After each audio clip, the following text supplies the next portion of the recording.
Donc, merci beaucoup à tout le monde qui est déjà là et qui a patienté ces quelques minutes. Je remercie aussi les membres du panel. Donc, vous êtes ici donc, au panel politique de santé et de soins que j'ai l'honneur de modérer maintenant, avec 4 contributions. La première avec Baptiste Bayak-Pouli sur la vaccination, suivi ensuite un petit changement de programme, donc les tombées du camion de Jonas Maslow qui est à ma gauche. Ensuite, l'équipe de l'Institut des recherches interdisciplinaires sur les enjeux sociaux, Sandrine de Montgolfier et Lucille Hervouet, à notre gauche également. Et enfin, Arnaud Bubec sur le monde des données qui va clore notre session. Et on va essayer de respecter le temps tant que possible, mais tout en gardant un peu le temps prévu quand même. Donc je laisse la parole à Baptiste Bayak-Pouli. Merci Nils. Donc comme le titre de ma communication en fait le signale, ça va être avant tout une communication liant en fait un partage d'expérience, donc directement en lien avec un enseignement qui porte donc sur l'histoire des vaccins et l'histoire de la vaccination. Alors, quelques éléments de contexte avant. Donc, je précise que, à titre personnel, je travaille sur les politiques de vaccination au XXe siècle, d'un point de vue historique, et que cet enseignement, en fait, s'inscrit dans un Master 1, donc de recherche biomédicale, et c'est plus précisément une UE de Master, qui se nomme donc Sciences et Société, et c'est une UE qui est coordonnée donc à l'université Lyon 1, à la faculté de médecine, par Nicolas Lechopier, donc le président du Colum, et Lucie Dalibert, qui est une collègue maître de conférence. Alors juste une petite précision concernant la validation de cet enseignement, parce que, étant donné que c'est une UE de master, pour que les étudiants de médecine valident l'équivalent d'un M1, ils doivent réaliser 2 UE de master, donc ils ont un choix assez conséquent d'UE de master, et ils doivent réaliser 2 petits mémoires de recherche en lien avec l'UE de master qu'ils sont en train de valider, ou pas forcément. Alors, cette UE de master regroupe à peu près donc, une vingtaine d'étudiants, essentiellement des étudiants en santé, donc de la médecine, pharmacie, odontologie ou autres. Il y a plusieurs modalités d'évaluation pour cet enseignement. Donc il y a le présentiel, bien évidemment. Il y a un petit projet de recherche qui n'est pas forcément lié en fait, à des problématiques de santé. Donc les étudiants peuvent par exemple aller assister à une exposition, puis faire une restitution orale à la suite qui dure une dizaine de minutes. Et il y a aussi l'analyse, le commentaire d'articles scientifiques qui sont proposés en amont de certaines séances d'enseignement, de certaines séquences d'enseignement. Donc dans cette UE de master, plusieurs thématiques sont abordées, hein. Les technologies, le corps, les médicaments et bien évidemment les vaccins que je vais vous présenter maintenant. Et une autre petite précision qui est intéressante, je pense, c'est que donc c'est un choix, bien évidemment, les étudiants en santé choisissent de suivre cette UE de master. Et donc c'est une UE de master qui est payante, hein, moins d'une centaine d'euros, mais quand même, c'est une somme conséquente. Et il y a nécessité de fournir une lettre de motivation pour pouvoir participer à cette UE de master. Alors, maintenant, concernant donc, la première séquence d'enseignement, en fait, qui est en lien directement avec les problèmes et les enjeux de la vaccination au XXIe siècle. En amont, donc, je propose un article, petit article très court, hein, de 2 pages, de Anne-Marie Moulin, donc, qui est une historienne et philosophe de la vaccination très reconnue en France. Donc c'est un article qui date de 2016, il me semble, et qui en fait était un article qui avait été écrit en amont de la concertation citoyenne qui devait avoir lieu ensuite quelques mois plus tard et qui aboutirait par la suite au changement d'obligation concernant le nombre de vaccins pour la petite enfance. C'est un article qui est très intéressant parce que donc elle parle bien évidemment en fait de ce changement qui va avoir lieu par la suite, et c'est un article notamment dans lequel elle revient sur le rôle que doit avoir l'histoire concernant les vaccins, les problématiques liées aux vaccins, à la vaccination, et le rôle que peut avoir à jouer l'histoire en fait pour analyser et comprendre les problématiques qu'il peut y avoir à l'heure actuelle liées aux vaccins et à la vaccination. Et elle a aussi une phrase que je trouve très intéressante dans cet article, c'est « Comment partager avec le public la notion que le vaccin n'est pas une arme absolue, mais un outil à combiner avec d'autres moyens préventifs ou curatifs ». Parce qu'effectivement, on se rend compte que de plus en plus, on a tendance à croire que le vaccin est une arme absolue en soi, alors qu'en fait, il faut pouvoir le replacer dans son contexte, et notamment son contexte d'utilisation. Donc, un étudiant, une étudiante va travailler sur ce texte va nous exposer, donc faire une présentation du texte. Et à la suite de ce texte, donc, qui va permettre en fait de faire émerger les connaissances parfois très basiques des étudiants donc, en santé sur les vaccins et la vaccination. Le reste de la séance va se dérouler sous la façon suivante. Ça va être une discussion où je vais proposer en fait une série de questions. Donc j'ai une petite série de questions, une vingtaine, une trentaine de questions que je vais poser au fur et à mesure. Ce sont des questions, une suite logique de questions. Et ce qui va permettre en fait de créer une discussion, parfois même de créer un débat, qui va donc être utile pour plusieurs raisons. D'abord, ça va permettre d'apporter parfois des éléments de réponse à des questions directes liées au vaccin et à la vaccination qu'ont les étudiants et les étudiantes.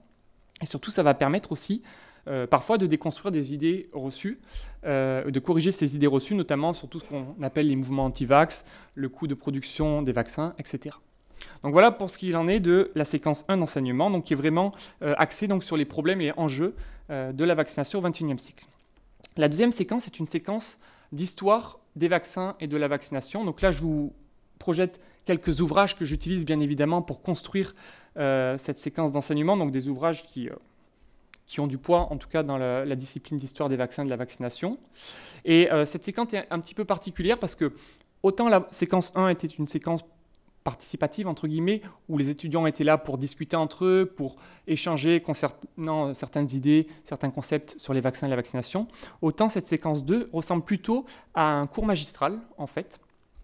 Et ça vient directement d'une demande des étudiants parce que donc ils apprécient cette UE de master parce que très souvent il y a ces analyses d'articles et donc ces échanges avec les enseignants entre les étudiants, mais ils aiment aussi, enfin ils apprécient aussi avoir des séquences parfois plus magistrales en fait où on va leur donner des informations, ils vont pouvoir prendre des notes et ils vont pouvoir accumuler on va dire des savoirs nouveaux. Donc très schématiquement en règle générale ce que je fais c'est que sur le tableau blanc je vais tracer une droite, je vais borner ce tableau en fait et progressivement, je vais revenir sur des dates clés concernant l'histoire des vaccins et l'histoire de la vaccination. Et je vais profiter de ces dates clés donc, pour dérouler des éléments et des événements qui ont une importance capitale pour comprendre vraiment donc, le développement des vaccins, de la vaccination.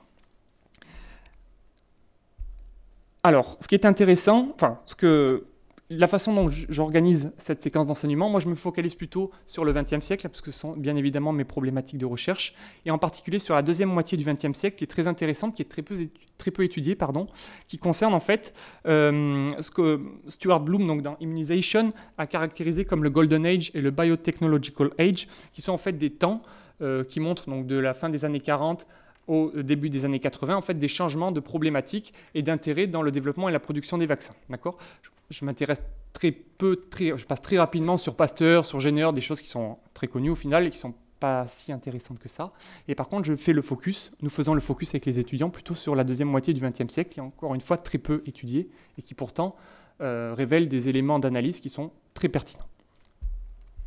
Donc la troisième séquence d'enseignement, c'est une séquence qui se base sur les stratégies de production et les politiques vaccinales. Alors, petite nouveauté cette année, c'était une petite surprise pour les étudiants.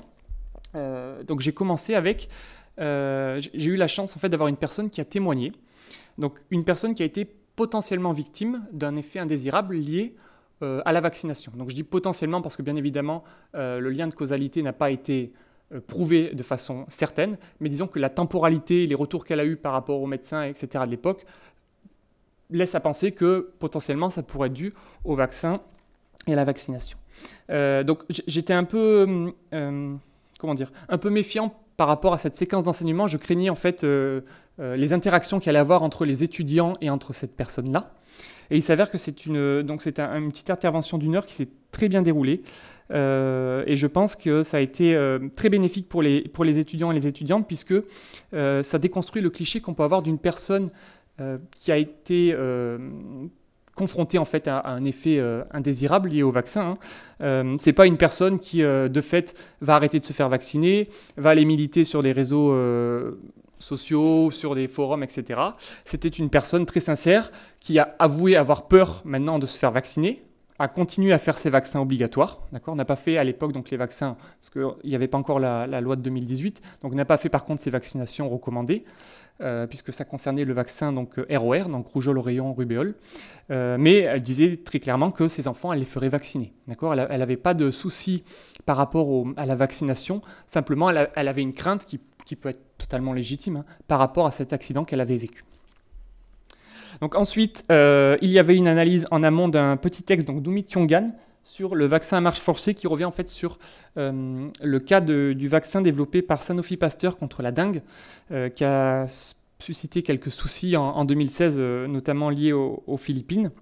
Et c'est très intéressant parce que à ce moment-là, les étudiants peuvent faire vraiment le parallèle entre les politiques vaccinales qui ont été mises en place dans la seconde moitié du XXe siècle, entre la fin des années 40 et la fin des années 70, et les changements conséquents qui sont apparus à partir des années 80 en fait.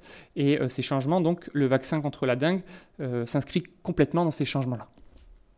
Et enfin, dernière petite part de cette séquence, donc c'est une vidéo YouTube donc de Y Penser, donc une vidéo qui est quand même plutôt pro-vaccin. Hein. Et ce qui m'intéresse là, c'est que les étudiants commentent et fassent des critiques par rapport à cette vidéo.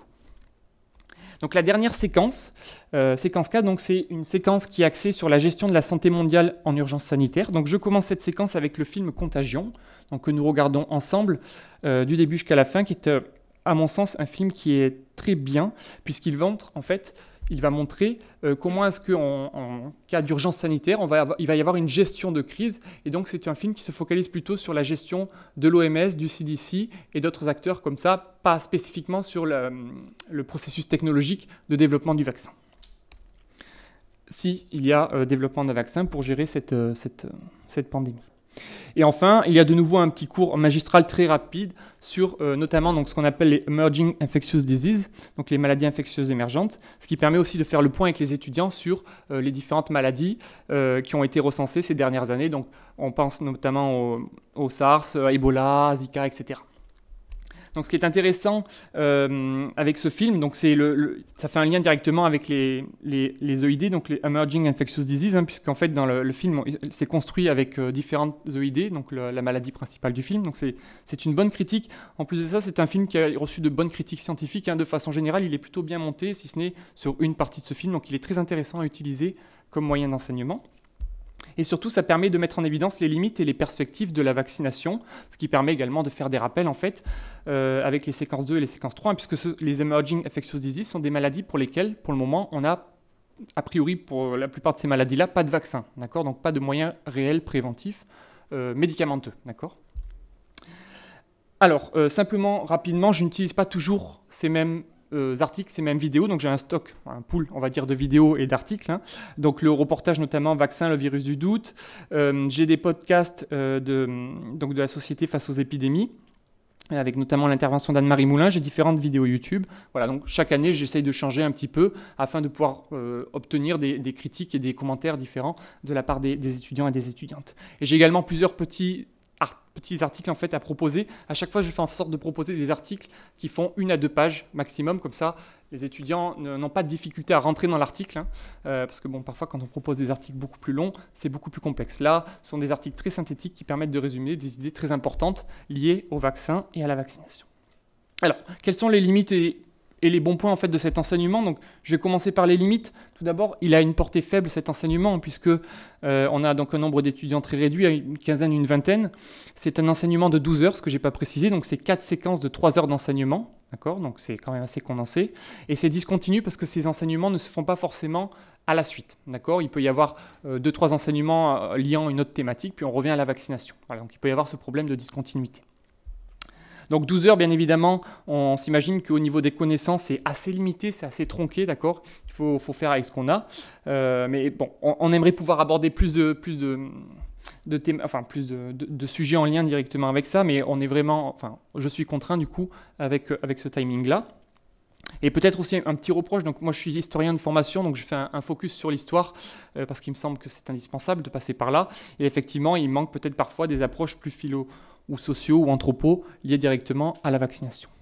Bon, pour ce qui est des points positifs, c'est un enseignement qui est très apprécié par les étudiants en règle générale. Il y a de bons retours. Je pense que c'est aussi lié à l'alternance des séquences, en fait, quelque chose de participatif, ensuite un cours magistral, des vidéos YouTube, des films, etc. Voilà, je pense que ça participe à à ce que l'enseignement soit apprécié des étudiants. Il y a une certaine logique aussi, puisque donc, je suis probablement, enfin je crois que je suis le seul enseignant dans cette UE donc, de master à travailler sur un topic complet, donc les vaccins, ce qui permet en fait de découler différentes séquences. Hein. Donc en fait au final il y a une certaine continuité là-dedans, c'est-à-dire qu'on parle toujours des vaccins mais on l'aborde de différentes façons. C'est un enseignement de SHS, d'accord, qu'ils n'ont pas forcément lorsqu'ils sont en études médicales. Hein. Ils ont plutôt des enseignements plus scientifiques en lien avec les vaccins et la vaccination. Et lorsque, dans ces enseignements, on essaye d'aborder donc, des problématiques plutôt SHS, en règle générale, c'est mal fait. Donc c'est l'occasion là de rectifier un petit peu le tir. Et c'est important, bien évidemment, parce que pour leur futur métier de médecin, ils vont être normalement, a priori, confrontés avec cette problématique-là des vaccins et de la vaccination.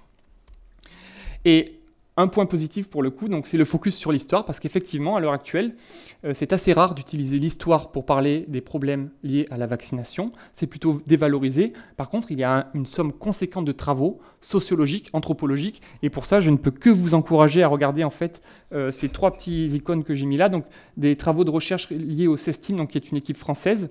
Mais sinon, vous avez un énorme projet de Vaccine Confidence Project, donc qui est porté par la London School of Hygiene and Tropical Medicine, qui est un projet donc assez conséquent dont on entend régulièrement parler et qui se focalise donc sur la résistance et quelles sont les causes de cette résistance. Alors, je termine avec cette diapositive. Donc, quels sont en fait les enjeux liés aux politiques de vaccination à cet enseignement?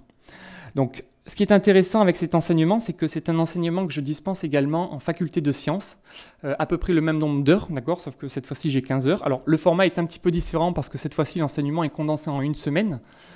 Et les étudiants à la fin ont un contrôle écrit sur table. Donc ce n'est pas tout à fait les mêmes modalités d'évaluation, donc ce n'est pas non plus tout à fait le même enseignement, bien évidemment.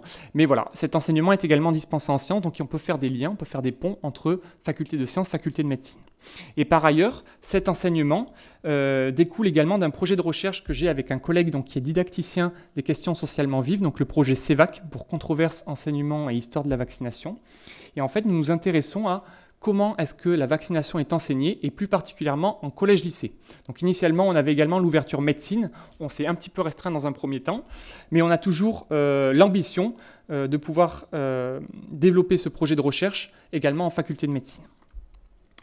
En plus de ça, on peut constater quelque chose d'assez intéressant, c'est qu'au cours de ces 3 dernières années, il y a d'importants ouvrages scientifiques, donc d'histoire des sciences, qui sont sortis concernant les politiques de vaccination. Donc il y a une certaine émulation à ce moment-là, concernant les politiques de vaccination. On est peut-être en fait dans une période où il faut saisir ces opportunités-là et s'inscrire dans quelque chose qui est un mouvement qui est en train de se mettre en place.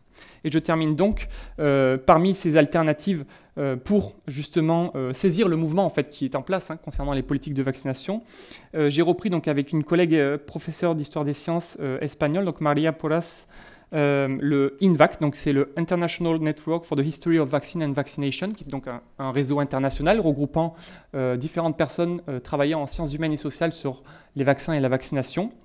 Et parmi les nombreux enjeux de ce réseau international, qui est quand même porté par le centre donc c'est le Center for Global Health History, donc qui est porté par l'Organisation mondiale de la santé. Parmi les nombreux enjeux de la reprise donc, de ce réseau avec ma collègue, c'est notamment alors, je ne vais pas dire standardiser parce que le terme n'est peut-être pas le plus adéquat, mais disons proposer un enseignement qui pourrait être dispatché dans différents pays, en fait, donc la France, l'Espagne, les Pays-Bas, concernant les politiques de vaccination, et puis voir ensuite quel retour nous pourrions avoir par rapport à ça.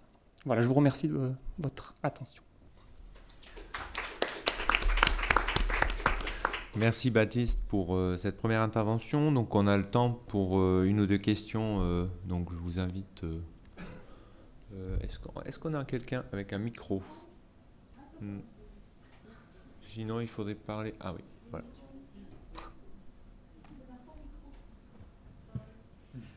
Merci pour la présentation, c'est super. Et comme vous dites, ce modèle est exportable et assez facilement exportable.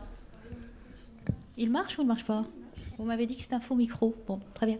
Et donc, l'idée que ça soit exportable est extrêmement intéressante parce que vous pourriez l'intégrer par exemple, dans le bras enseignement de la chaire de l'UNESCO, éthique, sciences et société, qui vient d'être mise en place. C'est en France et c'est à Toulouse, à l'Université fédérale de Toulouse. Chose très intéressante pour créer des ponts, comme je disais, réunis sciences, sciences humaines et sociales et droit et sciences économiques dans le même périmètre. Et ça, c'est génial. Ça nous permet de faire ça. Et ça, c'est un modèle exportable et c'est majeur. Après, je serais très intéressée par avoir votre regard comparatif sur quel est le retour de la médecine quand vous leur faites ces cours, même s'ils sont encore petits, et les thésards en sciences quand vous leur faites ce cours. Ça mériterait peut-être un mémoire en soi. Voilà. Ouais. Merci. Merci. Alors, peut-être rapidement pour les retours. En sciences, c'est des licences 2, licence 3. Du coup, je me suis peut-être mal exprimé parce que vous m'avez demandé pour les thésards. Donc, c'est aussi des très jeunes étudiants. Hein. Ce qui est intéressant donc, avec les étudiants de médecine, c'est qu'on se rend compte, bon, comme tout le monde bien évidemment, ils ont parfois des a priori et même très forts parce qu'ils sont dans un domaine donc, qui concerne directement les vaccins et la vaccination. Et ce qui est intéressant après coup, donc, c'est de se rendre compte que au final, il y a une mentalité qui va évoluer et ils vont se rendre compte que, et ça c'est très important, et d'ailleurs ça permettrait peut-être aussi de réfléchir à comment est-ce qu'on peut résoudre le problème, c'est que le vaccin n'est pas uniquement un objet scientifique de santé, c'est également un objet politique, social et économique. Voilà, donc ça ce sont des aspects que j'essaye en tout cas avec différents collègues de développer, et je pense qu'au moins par rapport à ça, ensuite ils y sont plus sensibles. Il faudrait voir ensuite concrètement comment ça s'applique dans la pratique de tous les jours. Là, pour le moment, j'en suis pas encore à ce niveau-là. Mais en tout cas, j'ai déjà eu des étudiants qui ont voulu travailler avec nous, donc avec mon collègue aussi, notamment pour essayer de développer des ressources pédagogiques qui pourraient être utilisées, en particulier donc en classe de collège-lycée, parce qu'au final, on ne se rend pas compte, mais la première fois que les étudiants sont confrontés à la problématique, enfin les enfants plutôt, les jeunes enfants, à la problématique des vaccins et de la vaccination, c'est à travers l'enseignement scolaire. Parce que bien évidemment, on ne se souvient pas lorsqu'on s'est fait vacciner. Hein. Donc au final, les premières connaissances qu'ils ont, c'est lié au collège et au lycée. Donc c'est intéressant aussi d'intervenir par là et de mobiliser en même temps des médecins qui auront été sensibilisés aussi à des enjeux autres, encore une fois, que scientifiques, donc des enjeux économiques, politiques et sociaux. Merci. D'autres questions? Sinon, j'en aurais une. Dans ce cas, je me permets juste une brève question, brève réponse. Tu as dit objet social, politique, économique. Est-ce que tu peux envisager, par exemple, de fusionner des publics, c'est-à-dire de proposer une telle formation avec 3 publics différents, de sciences sociales, de médecine et de sciences, dans une formation de 12 heures? Est-ce que ça serait imaginable? Alors, ce serait vraiment royal, ce serait génial. Bon, le problème, ça va être toujours le problème du manque de moyens et surtout de... Alors, outre peut-être le manque de moyens, disons, accorder les plannings, ce qui peut être beaucoup plus complexe en fait pour des étudiants. Cela dit, d'autres collègues ont réussi à réunir des promos, alors dans une autre thématique bien évidemment, ont réussi à réunir des promos donc, de médecins et puis d'étudiants en biosciences, donc informatique. Donc c'est envisageable effectivement, peut-être que ça mériterait effectivement d'être développé, mais pourquoi pas, ouais, complètement. Ça serait même très intéressant, je pense, d'avoir les 3 aspects, les 3 études, enfin 3 disciplines différentes, ouais. Tout à fait. Bon, dans ce cas-là, merci beaucoup Baptiste. Et on va passer à la deuxième présentation, qui est celle de Jonas Martzloff, qui est à ma gauche et auquel je laisse la parole. Oui, bonjour. Je suis interne en néphrologie au CHU de Strasbourg, actuellement en année recherche, au titre de laquelle je fais un master de santé, environnement et politique à la faculté de médecine et à Sciences Po Strasbourg. Et le sujet que j'ai choisi pour ce master est une thématique d'actualité dans le champ de la médecine et avec des implications politiques, qui est celui de la migration de patients en traitement de suppléance rénale, ceux qui ont été désignés par le terme extrêmement cynique de tomber du camion. C'est le terme que j'ai entendu en premier quand je suis arrivé dans mon service de néphrologie au début de mon internat et ça m'a marqué. Je vais vous parler en quelques mots des traitements de suppléance rénale en France et dans le monde, avant de m'appesantir un petit peu sur ce qui fait la spécificité, je pense, de ce phénomène migratoire, puis vous présenter le projet Migrénal, donc que je déploie pendant ce M2, avec quelques éléments préliminaires, quelques résultats préliminaires des entretiens que j'ai menés, et ouvrir avec le projet d'études épidémiologiques sur la question que j'aimerais réaliser. Qu'en est-il donc de ces traitements de suppléance rénale? Et d'abord, qu'est-ce qu'en fait un traitement de suppléance rénale? Eh bien, l'insuffisance, quand vos reins ne fonctionnent plus du tout, des conséquences de diverses maladies rénales, vous êtes considéré donc en insuffisance rénale chronique dite terminale, et il vous faut un traitement de suppléance pour continuer à vivre, les reins étant des organes vitaux, qui peuvent être de deux sortes, soit une dialyse, c'est-à-dire un procédé mécanique d'épuration du sang qui doit être répété plusieurs fois par semaine de façon indéfinie, ou alors la transplantation rénale, donc bénéficier d'un greffon. En 2017, 85 000 personnes en France vivaient grâce à un tel traitement de suppléance, et à peu près moitié-moitié pour la dialyse et la greffe, un peu plus de dialyse que de greffe. Ces traitements coûtent cher. La dialyse, c'est un budget de l'ordre de 80 000 € par an par patient en France. Et pour la transplantation, qui est clairement le traitement de choix pour ces personnes, eh bien, nous sommes limités par la pénurie relative de greffons. C'est-à-dire qu'il faut soit un donneur décédé ou un donneur ou une personne qui, de son vivant, donne l'un de ses reins à un patient insuffisant rénal. Nous savons que la disparité d'accès à ces traitements de suppléance à travers le monde est extrêmement grande. Cette étude épidémiologique parue dans un grand journal, dans le Lancet en 2015, représente graphiquement en fait le nombre de personnes qui reçoivent un tel traitement de suppléance. On voit apparaître en rose les pays donc occidentaux, européens, nord-américains, le Japon plus encore, où il y a plus de 2000 personnes par million d'habitants qui reçoivent un tel traitement, et les pays en bleu ou en vert, on est à 40 fois moins. Donc toute l'Afrique subsaharienne, l'Inde, l'Asie du Sud-Est n'est pas en mesure de proposer quasiment de traitement de suppléance rénale. Donc les gens qui se voient diagnostiquer une maladie rénale évoluée, bien souvent en décèdent.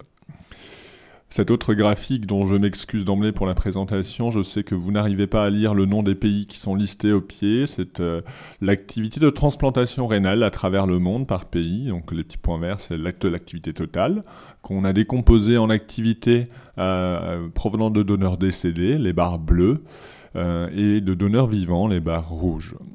On voit que la France, qui est fléchée par la flèche rouge à la droite du graphique, elle est rapportée donc à sa population. Tout ça est rapporté aux populations. Le 4e pays dans le monde qui réalise le plus de greffes rénales, donc une activité de transplantation considérable. Ce qu'on peut voir sur ce graphique, et je vous prie de me croire, c'est qu'à droite, toutes les barres bleues, ce sont en fait des pays occidentaux, essentiellement européens, donc où l'activité de transplantation rénale est la plus forte. Et les barres bleues prédominantes montrent donc qu'elles reposent essentiellement sur le prélèvement de donneurs décédés.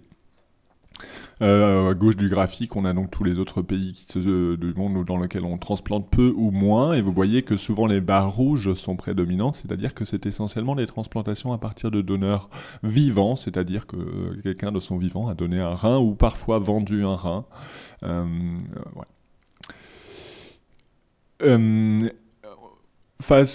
Concrètement, sur le terrain en néphrologie, on a vu apparaître un nombre croissant de patients arrivant au stade déjà de dialyse et en demande de soins, et qui soulève la question d'un phénomène migratoire probablement spécifique.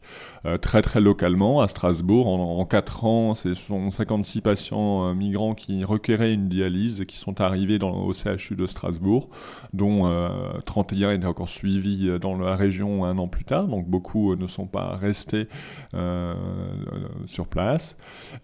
Pour donner juste un comparatif, parce que ces chiffres ne veulent rien dire de façon absolue, la capacité à un instant T de proposer une dialyse au seul CHU de Strasbourg est d'environ de 110 places. Donc ça c'est sur 4 ans, mais c'est quand même une proportion qui est significative. Ces gens sont beaucoup plus jeunes en moyenne que les gens qu'on soigne pour des maladies similaires, donc qu'on met en dialyse en France. Ce qui surprend mes collègues néphrologues, ce qui nous surprend sur le terrain, qui suscite des interrogations, c'est que nous voyons majoritairement dans l'Est de la France venir des gens qui viennent de pays où ces traitements de suppléance rénale existent à un niveau plutôt correct, c'est-à-dire que nous avons à 3/4 des gens qui sont originaires des pays des Balkans, donc l'ex-Yougoslavie, l'Albanie et le Caucase, Géorgie, Arménie.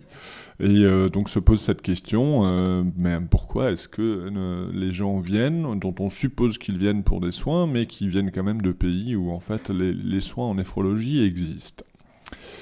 Les néphrologues, mes collègues me racontent, et j'ai fait l'expérience de difficultés que peut comporter le soin, la prise en charge de ces personnes-là, parce que très souvent, dans l'immense majorité des cas, ils ne parlent pas le français, ni une langue, ni l'anglais, ni l'allemand, enfin ni les langues qu'on maîtrise facilement à Strasbourg. La prise en charge se fait très souvent dans l'urgence. Ce sont des gens qui arrivent aux urgences dans une situation aiguë et qui sont dans une grande précarité multifacette. Souvent, ils n'ont pas de logement ou ils n'en ont pas initialement, ou alors il est temporaire, ils ont un problème de ressources faibles et leur statut de résidence souvent est incertain avec des tracas et des démarches administratives complexes. On peut établir, si on souhaite, un espèce de parcours type qui a tous les travers d'une typologie, parce qu'il n'existe certainement pas sous cette forme-là, du migrant dialysé, qui commencerait donc, comme je l'ai évoqué, par le passage aux urgences, d'un patient qui du coup n'a pas de droit ouvert à l'assurance maladie, et pour lequel l'hôpital ne sera donc pas remboursé des soins qu'il engage. Donc les soins ne seront dans cette situation-là réalisés que lorsqu'ils sont estimés urgents. Donc en gros, on va voir cliniquement examiner cette personne qui arrive aux urgences. On peut difficilement communiquer souvent verbalement avec elle, à moins qu'elle ne soit accompagnée. Et on fait un bilan biologique et en gros on estime est-ce que la dialyse est urgente ou est-ce que peut-être ça peut être fait plus tard, dans quel cas il sera tout simplement renvoyé avec mention de se représenter plus tard. Et puis de ce fait-là, les gens sont dialysés beaucoup moins souvent que ce qui est normalement un standard de pratique bien assis. Et assez rapidement quand même, ils rencontrent les assistants sociaux, voire dès les premières séances de dialyse, qui leur suggèrent parfois, si les gens ne le font pas spontanément, de déposer une demande d'asile, même s'ils n'estiment pas relever d'un asile et n'avaient pas le projet de venir chercher l'asile en France, mais bien des soins. Pourquoi ? Parce que le dépôt d'une demande d'asile, le récépissé qu'ils reçoivent, permet de bénéficier d'une prise en charge des soins, c'est-à-dire que l'hôpital va être remboursé et que les gens vont être intégrés dans une procédure de soins standard, donc un roulement de dialyse. L'autre mesure d'accès aux soins pour les non-résidents français, donc toute personne, en fait, quelle que soit sa situation administrative, qui est l'aide médicale d'État, nécessite en effet la preuve d'une présence de 3 mois sur le territoire français. Donc ça permet de couvrir pas mal de soins, l'aide médicale d'État, mais ça ne permet pas du tout la prise en charge de quelqu'un qui a besoin d'une dialyse parce qu'il n'est pas en mesure d'attendre 3 mois sans être dialysé, dans ce cas-là, il n'y survivra pas.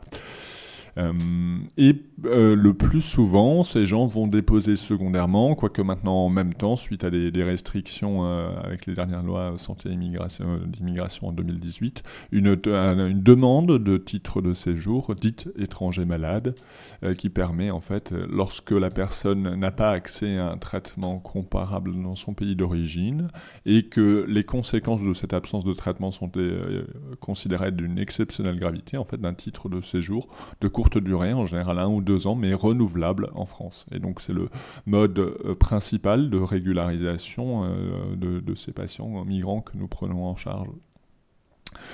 Ce n'est que l'obtention de ce titre de séjour qui leur permet d'une part d'exercer une activité professionnelle, mais également d'avoir droit à soit des prestations sociales ou de l'allocation adulte handicapé, mais également dans la plupart des centres français, ce n'est qu'à partir de ce moment-là qu'ils pourront être inscrits éventuellement sur une liste de greffe rénale. Et le plus souvent, les délais avant l'obtention d'un titre de séjour étranger malade vont entre 1 an et 2 ans. Ça met du temps, c'est pas du tout rapide. La prise de visibilité, l'accroissement partiel, mais surtout la perception forte de ce phénomène comme étant croissant par les néphrologues français suscite des réactions divergentes qui sont en gros tendues entre 2 pôles qui seraient d'une part une volonté affichée de limiter l'immigration pour soins ou présumée comme telle.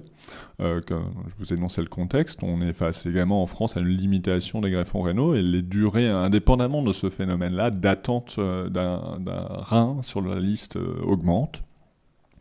Et puis, les néphrologues, certains néphrologues hospitaliers et universitaires témoignent de la difficulté de la prise en charge de ces patients et des tensions qui sont réelles pour les services quand on a une arrivée parfois rapprochée de gens qui n'étaient pas du tout dans un circuit de soins et sur lesquels on a peu d'informations médicales. Puis il y a une théorisation, une crainte de la création d'un appel d'air, c'est-à-dire que beaucoup évoquent le fait que la France, ayant cette possibilité d'offrir des soins et un statut de résidence régulier à des gens étrangers malades qui seraient moins bien soignés dans leur pays d'origine, eh bien ça attirerait des migrants sanitaires en nombre toujours croissant. D'un autre côté, et là également il y a des néphrologues qui s'impliquent dans cette question, on a mis en évidence des effets pervers d'éventuelles mesures dissuasives, outre leur caractère éthiquement critiquable bien sûr. Des études, de petites études en France et une plus grande étude aux États-Unis a récemment montré que imposer des restrictions d'accès du type ne dialyser ces gens qu'en urgence vitale était non seulement associé à un coût humain majeur, vraiment la mortalité est beaucoup plus importante, mais également ça coûte beaucoup plus cher pour le système, parce que ces gens font tellement plus de complications qu'on finit par les soigner quand ils sont au seuil de la mort, et donc en fait ça coûte beaucoup plus cher pour tout le monde, sans parler de conditions de soins dégradées pour l'ensemble des personnes impliquées.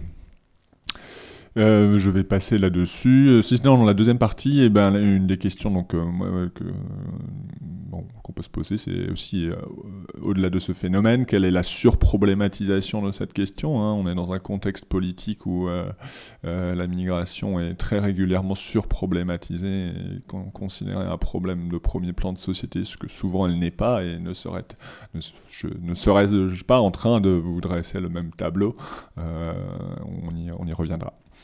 Donc mon petit projet, je l'ai intitulé Migrénal, pour patients migrants en traitement de suppléance rénale en Alsace, et il a reposé au cours de cette année essentiellement sur des entretiens individuels d'inspiration sociologique que j'ai menés avec une vingtaine de patients migrants dialysés et greffés en Alsace. Donc comme je vous l'évoquais, souvent ils ne parlent pas le français, et à peu près la moitié de ces entretiens ont été réalisés avec des interprètes professionnels de l'association Migration Santé Alsace, qui depuis longtemps dans la région s'implique dans l'interprétariat professionnel, surtout en soins de santé, à la promotion de la santé dans les langues d'origine, et donc j'ai mené des entretiens dans toute une série de langues, en français, en anglais moi-même, et puis en albanais, géorgien, arménien, serbo-croate et russe avec l'aide d'interprètes. J'ai essayé d'explorer les parcours de ces personnes, déjà leurs conditions de vie et de soins dans leur pays d'origine, mais également leur motivation, qu'est-ce qui, de leur dire, les poussait à venir, et surtout j'ai essayé d'évaluer quel a été l'impact à la fois de la survenue de la maladie rénale et combiné à la migration sur leurs conditions de vie.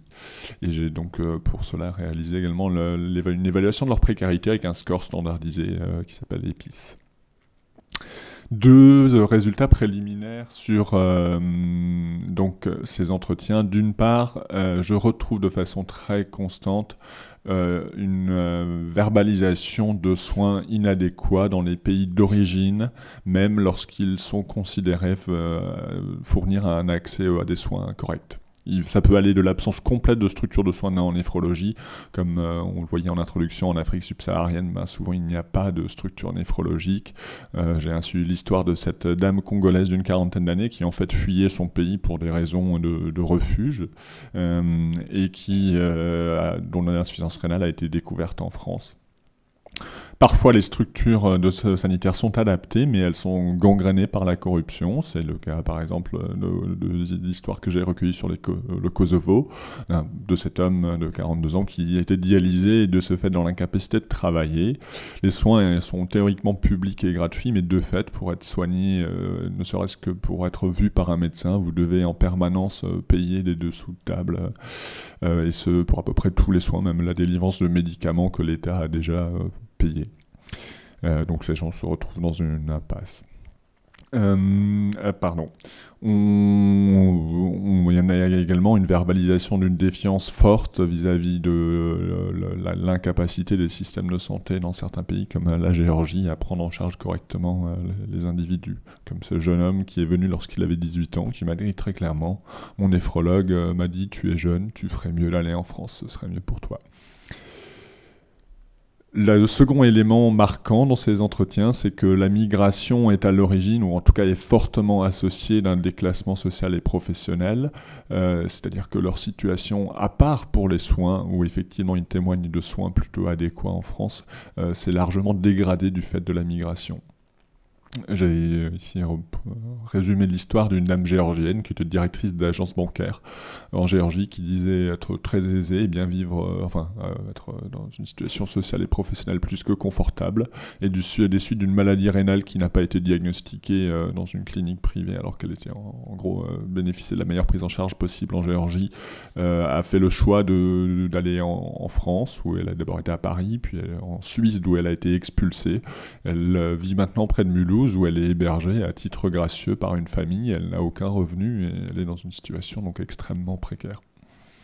Les qualifications que les gens peuvent avoir sont également d'une reconnaissance extrêmement inconstante et difficile lors de leur arrivée sur place.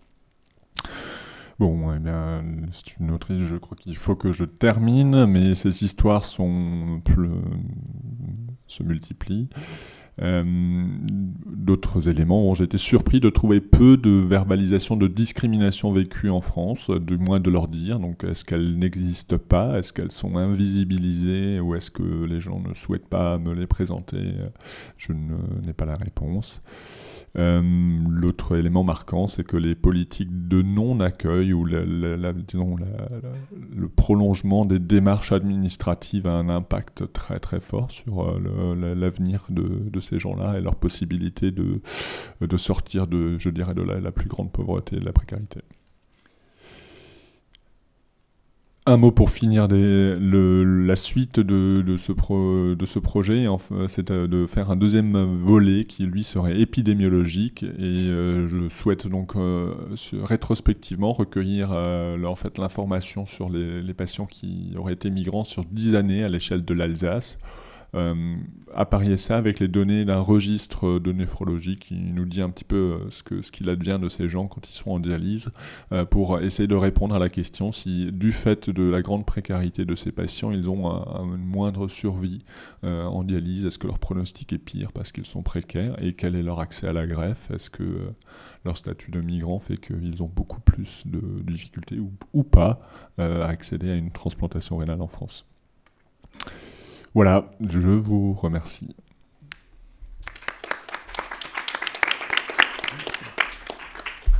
Merci Jonas pour cette présentation. Donc on va tout de suite passer aux questions.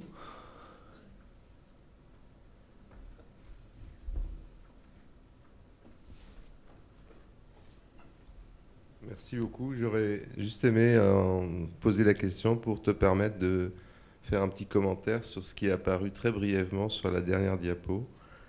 Les débats sur... Ah, la dernière diapo. Le débat autour de la prise en charge des patients migrants appelle les données scientifiques. Oui. Quand j'ai été confronté concrètement, je dirais, sur le terrain au défi que peut représenter la prise en charge de ces patients, et dans mon entourage professionnel, on m'a dit tu fais une année recherche. Moi je disais je veux plutôt faire des sciences humaines que de la paillasse et de la biologie ou du fondamental. On m'a dit tiens, tu veux pas aller nous décrire pourquoi ces gens viennent là et pourquoi ça pose problème. Et donc j'ai été très très réticent, parce que je me suis dit dans quoi est-ce que je vais m'engager et qu'est-ce qu'on veut me faire dire et à quoi vont être mobilisés les résultats de mes travaux. Mais plus je me penche sur la question, plus je pense que la production de chiffres en fait permettra d'argumenter tout à fait le contraire, c'est-à-dire que je pense qu'il y a une réelle surreprésentation perçue de ce phénomène donc je pense qu'en produisant des chiffres, on va montrer non pas que nous sommes submergés par une vague de migrants migrants qui menacent la pérennité du système de santé français, mais qu'au contraire, ce sont des phénomènes faibles si on les rapporte à l'échelle nationale, mais qui, par contre, il existe un réel phénomène de concentration dans les centres, dans les grandes villes, dans les grands centres urbains et donc dans les CHU, qui génèrent une surreprésentation perçue et des vrais, peut-être, problèmes de prise en charge localisés, mais qui appellent des réponses tout à fait autres que des réponses d'offres de soins, des réponses de prise en compte de ce phénomène-là, mais non pas des mesures dissuasives ou des restrictions autres sur le plan légal. Donc oui, je pense qu'on peut, c'est d'ailleurs les sociologues, les démographes, les sociologues de la migration aussi font écho à cet appel de produire de la donnée scientifique sur ces questions de migration, et j'ai moins peur maintenant que je n'avais au début de produire les chiffres, parce que je pense que les justes chiffres sont parfois une façon de dédiaboliser le phénomène, ou de remettre les proportions adéquates dessus. Une dernière question, s'il vous plaît. Réponse concise et question aussi. D'accord. Dans le master SPPS Santé, Population, Politique Sociale de l'EHESS et de l'Université Paris 13, il y a aussi un étudiant interne en néphrologie, Julien Aron, voilà, qui travaille sur des problématiques très proches. Et donc lui, l'une des hypothèses qu'il fait, et donc je voudrais savoir si vous êtes d'accord, c'est que finalement, il n'y a peut-être pas plus de patients migrants qu'avant dans ces services de néphrologie, mais en revanche, la perception des néphrologues a changé parce qu'il est plus difficile qu'avant d'obtenir des titres de séjour stables, des titres de séjour administratifs.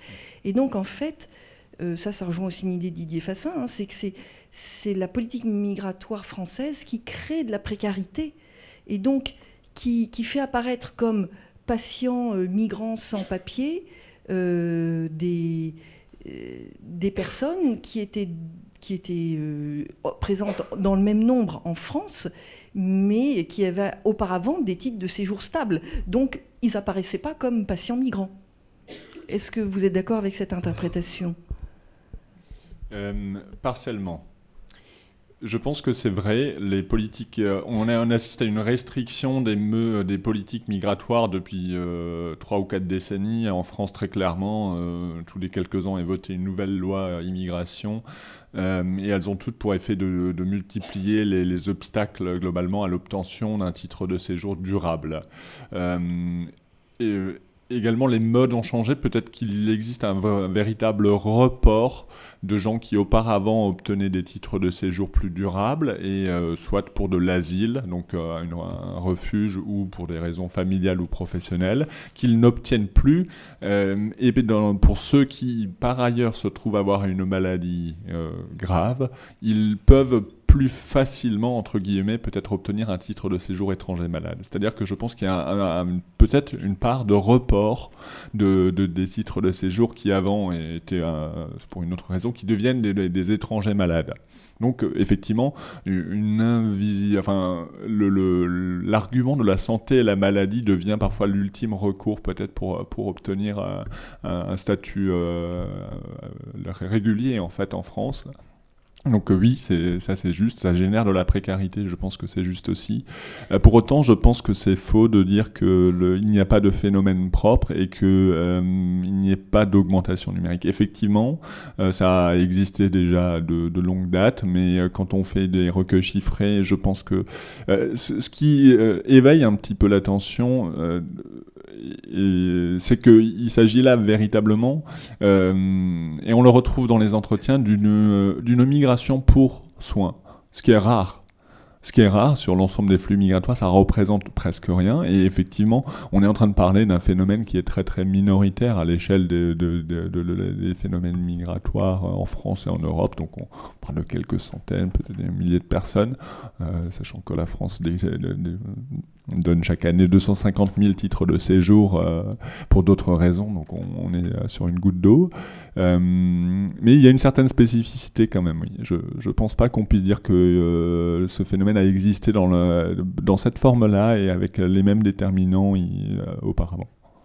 Merci beaucoup. On va passer à la troisième présentation et je vous demanderai donc de poursuivre la discussion à la suite. Donc Sandrine de Montgolfier et Lucille Hervouet nous présenteront leurs travaux sur le dépistage du cancer. Donc moi je suis Sandrine de Montgolfier, je suis maître de conférence en épistémologie histoire des sciences à Paris-Est-Créteil. Je travaille au sein du laboratoire IRIS et Lucille Hervouet est donc postdoctorante sur le sujet. Donc, voilà. Et donc nous allons vous parler d'un projet de recherche que nous menons ensemble autour de la question du dépistage du cancer du sein et des nouvelles modalités éventuelles de ce dépistage. Donc on va commencer par un rappel historique. Dans les années 80, dans les pays européens globalement, on a eu le développement de programmes de dépistage organisés par mammographie du sein. Ces programmes proposaient globalement une stratégie à taille unique qui consistait à inviter l'ensemble des femmes d'un âge cible à passer une mammographie tous les 2 ou 3 ans. Ce qu'on peut noter dès à présent, c'est que dans le cas français, il y avait une faible implication des professionnels de santé et plus particulièrement des médecins généralistes. Rapidement ont émergé des controverses sur ce dépistage organisé du cancer du sein en France.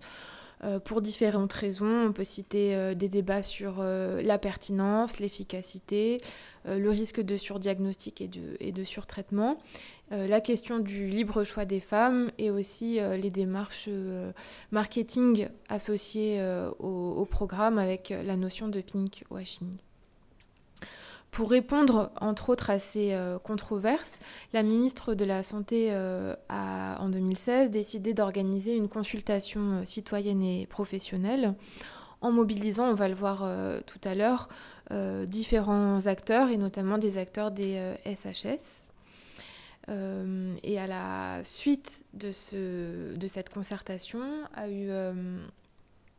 a été mis en place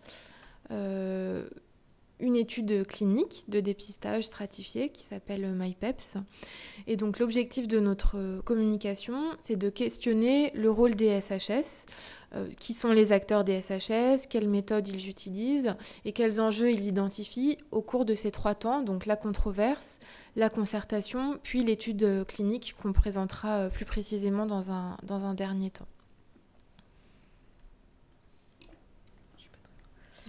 Donc effectivement, les SHS se sont emparés très rapidement, dès les années 80, début des années 80, de cette question de comment s'organisait ce dépistage, pourquoi il était organisé, quel était ce choix de politique de santé publique, qui est une politique de santé publique de grande ampleur, qui bien sûr répondait à une problématique de santé publique, vu le nombre de cancers du sein qui touchaient donc la population féminine, et qui cherchait à y répondre suite à des résultats scientifiques internationaux qui validaient la question de l'utilisation de la mammographie comme moyen de contrôle et de repérage des démarrages de cancer en fait, précocement chez la femme. Alors, effectivement, ce qui s'est passé, c'est que très vite, d'autres études sont venues infirmer. Il y a eu une bataille sur laquelle nous ne prendrons pas parti, mais une bataille scientifique entre épidémiologues sur le fait que oui ou non, il y avait une vraie décroissance du nombre de mortalité chez les femmes ayant été détectées au cours de dépistage. Donc, il y a des batailles de chiffres sur l'ampleur de cette baisse qui existe. Mais à ses côtés, en fait, un certain nombre d'autres questions ont été soulevées, et entre autres, je citerai Vincent Boissonnac, qui a été un des premiers sociologues français à s'intéresser à cette question et à soulever l'existence de cette controverse, qui a été un travail d'alerte pour essayer de sensibiliser un petit peu peut-être et de démarrer un certain nombre de travaux réalisés par des sociologues, des chercheurs en santé publique, en philosophie, en éthique, qui interrogent les organisations mis en place pour réaliser ce dépistage, mais aussi interroger les professionnels impliqués et leur rôle en fait dans ce processus, mais bien sûr aussi les femmes, à savoir leur niveau de compréhension du processus, éventuellement leurs angoisses, leurs questionnements, leur adhésion au processus, puisque comme tout choix de santé publique, on a parlé de la vaccination tout à l'heure, il n'a de sens, et en tout cas il ne peut être validé, si l'investissement économique est rentabilisé par une très bonne participation, et ce qui n'a jamais encore été vraiment le cas en France pour plein de raisons sur lesquelles on ne va pas forcément rentrer maintenant. Donc on a vu qu'il y avait des chercheurs en SHS qui se sont interrogés sur ces questions, alors souvent de manière indépendante, pas forcément financée en tant que telle. Alors il faut savoir qu'il y a eu quand même une prise de conscience par les autorités politiques du besoin peut-être de formaliser un tout petit peu ces recherches et en tout cas de les reconnaître comme étant des recherches fondatrices pour faire avancer aussi la réflexion. Et je citerai juste, bien sûr, dans le cadre du cancer, l'INCa, qui finance pour l'année dernière, par exemple, 4 millions d'euros sur les 30 milliards d'euros sur les 30 sur des projets des SHS, donc ça fait 15 sur 146 projets, et ça représente 8% du budget global de l'INCa. Alors effectivement, dans un premier temps, on pourrait se poser la question aussi de l'usage de ces résultats, à savoir est-ce que ce n'est pas... tu posais un peu la question, enfin, du rôle, est-ce que c'est pas pour nourrir des fins qui ne seraient peut-être pas celles de toujours écouter les arguments contraires ou les questionnements, mais je crois qu'il y a aussi un besoin de mieux comprendre les enjeux, non plus seulement scientifiques et médicaux, mais aussi sociétaux, plus globaux, éthiques également, par ces instituts sanitaires. Il faut savoir aussi que dans les projets de recherche européens, par exemple, il y a nécessité maintenant d'avoir systématiquement dans tout projet scientifique un volet sociologique, éthique ou économique qui permettent aussi de rendre ces projets de recherche scientifique un peu plus éclairés par d'autres disciplines. Et de fait, je pense que tout ce contexte un peu du besoin finalement de réflexion en sciences humaines et sociales autour de ces questions de choix de démocratie sanitaire a fait que naturellement, lorsque la concertation citoyenne a vu le jour, il a été nécessaire et pensé qu'il fallait impliquer aussi des disciplines variées, aux côtés des médecins en santé publique, des oncologues, des médecins généralistes. Donc, au sein du comité d'orientation, il y avait donc 4 personnes dont je faisais partie. Mais il y avait aussi Sylvie Finzang, que vous avez vu tout à l'heure, anthropologue, une juriste, une économiste. Et nous avons aussi auditionné un certain nombre d'experts complémentaires, dont un certain nombre de sociologues, d'historiens des sciences, de personnes travaillant dans le domaine de l'éthique, et qui permettaient quelque part de nourrir la réflexion sur cette controverse qui posait question.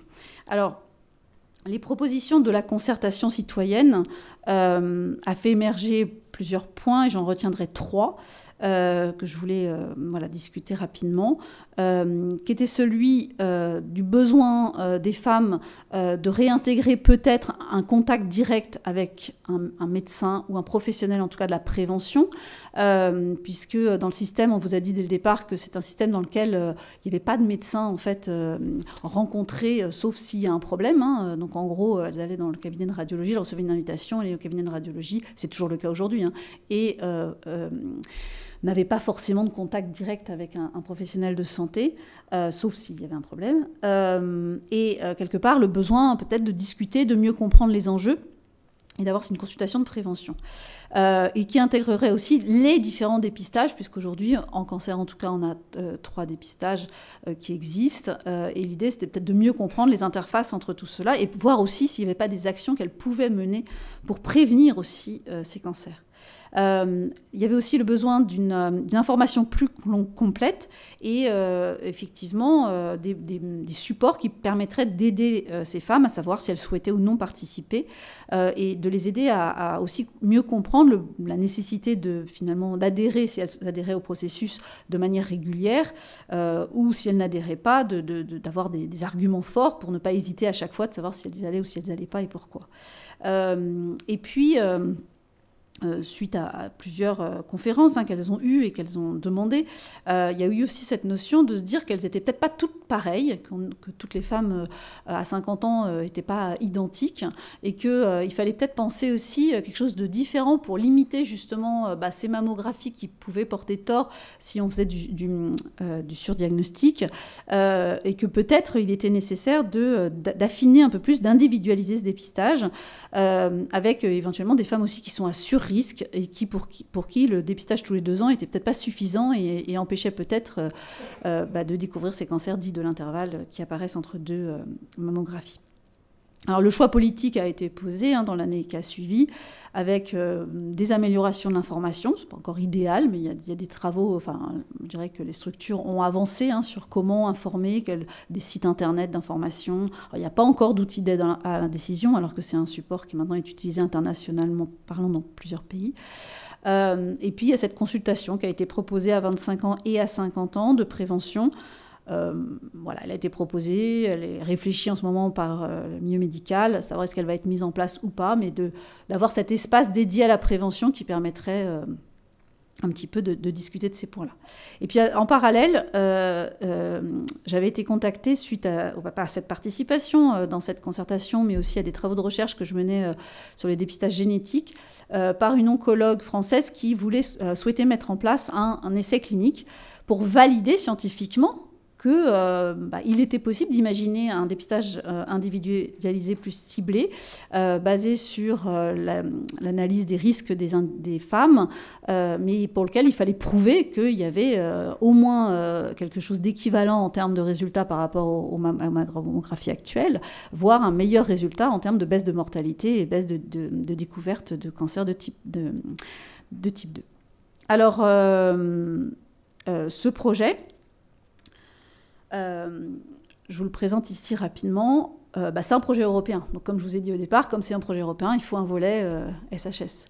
Alors, c'est vrai que j'ai un peu hésité parce que je me suis dit, j'ai pas envie d'être utilisé, d'être un outil à tenter de répondre juste à une demande institutionnelle et puis que les chercheurs qui faisaient cet essai clinique se lancent dans un projet en remplissant bien les bonnes cases. Mais en fait, très clairement, j'ai senti parmi les professionnels que j'ai rencontrés et les acteurs de ce projet qu'il y avait un vrai souci de mieux cerner les questions éthiques posées par ces nouvelles modalités de prévention, mais aussi de mieux comprendre pourquoi les femmes adhéraient ou non à ce type de proposition, mais même au dépistage en général, puisque là, il va y avoir 2 bras, un bras, celui de la méthode actuelle, et un bras avec une méthode distratifiée. Donc, on va comparer les 2 bras. Donc, on va pouvoir regarder sur ces 2 populations de femmes pourquoi elles adhèrent et elles suivent le processus. Et puis, bien sûr, il y a un volet, mais qui me concerne moins, mais je me suis associée avec des équipes qui avaient ces compétences-là, de pouvoir voir aussi si on arrivait à toucher, je pense qu'on n'y arrivera pas forcément dans ce projet d'essai clinique, mais toucher des femmes de différents niveaux socio-économiques et de comprendre un petit peu mieux justement s'il y a des liens entre leur diversité socio-économique, leur compréhension du dépistage, leur adhésion au processus, etc. Je vais donc on pourra rediscuter si vous voulez de ce projet. Donc dans ce projet, les SHS ont été mobilisés pour appréhender le changement des pratiques des professionnels et le vécu des femmes. Donc les porteurs du projet ont identifié qu'il fallait nécessairement intégrer les médecins pour répondre à des enjeux éthiques et avoir l'aval d'un CPP notamment, mais aussi parce que ça conditionnait l'acceptabilité du côté des femmes. Donc on a un premier extrait d'entretien où la coordinatrice, donc oncologue, dit que la manière dont les médecins vont réagir va tout dire de comment ce sera recevable dans le reste de la société. Donc du point de vue des porteurs du projet, l'acceptabilité des médecins et leur participation était largement conditionnée par la compréhension du projet, l'appropriation de la méthode, et c'est notamment passé par la construction d'un e-learning. Environ 50% des médecins, donc radiologues, gynécologues et radiologues, qui s'étaient dit intéressés par le projet ont participé dans le mois suivant leur adhésion au e-learning. Donc ils étaient fortement intéressés par cette démarche. Du côté des porteurs du projet, l'enjeu c'était de sensibiliser à la question du dépistage en général, parce que comme le montre l'extrait d'entretien, donc je vais le lire, la plupart des professionnels connaissent assez mal les risques et les bénéfices du dépistage. L'enjeu c'est ce qu'ils comprennent et qu'ils le transmettent aux patientes. Donc au-delà de former à l'étude clinique MyPeps, c'était aussi d'améliorer la formation des professionnels de ville sur le dépistage. Donc en termes de méthodologie d'enquête SHS, on va mener un travail d'analyse qualitatif avec des entretiens auprès des femmes et des professionnels. Et donc, pour terminer, je vais rapidement donner quelques résultats préliminaires. Donc, ce qu'il est intéressant de noter, c'est qu'il y a une relative convergence entre les freins qui étaient identifiés par les porteurs du projet et ceux qu'on est en train d'identifier avec la méthode SHS.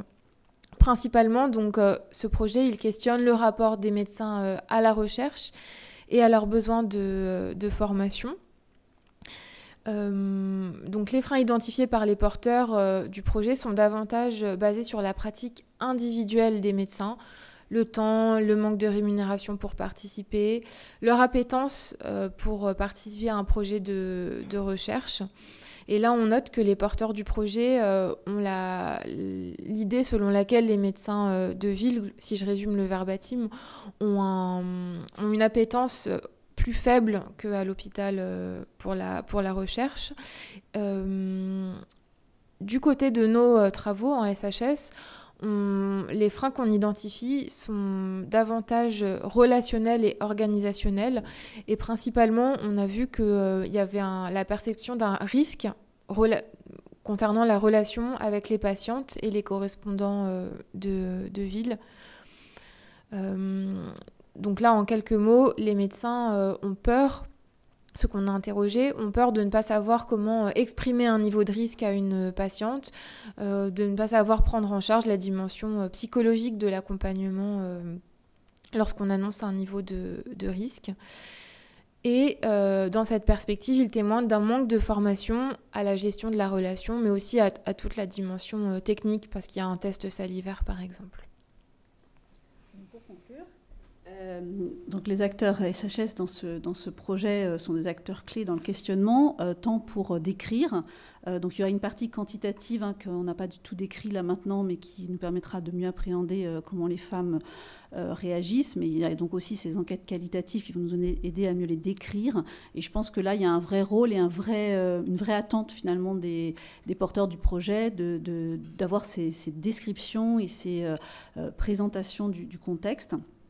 Donc l'enjeu, là, ça va être d'accompagner la mise en place de démarches de prévention qui sont bien sûr validées, ce sera la première étape, validées scientifiquement, il faut d'abord qu'elles soient efficaces, mais qui respecteraient aussi des critères éthiques, tant sur la balance bénéfice-risque favorable, que l'acceptabilité sociale pour les individus, mais aussi pour les professionnels de santé. C'est pour ça qu'on a voulu et qu'on a vraiment soutenu que dans le projet, il y a une vraie évaluation auprès des professionnels. Et ainsi qu'une équité ou la capacité de toucher l'ensemble des populations si le balance bénéfice-risque est bien sûr extrêmement favorable. Donc la recherche en SHS va permettre d'identifier les freins, les obstacles, mais aussi d'en déduire les besoins en formation initiale et continue du corps médical qui seraient impliqués dans ce processus. Merci beaucoup.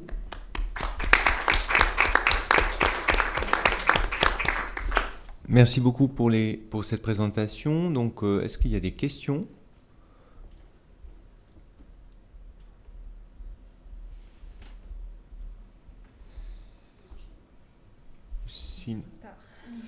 Oui. Bon, on a encore quand même quelques minutes pour des questions. Peut-être courtes, mais...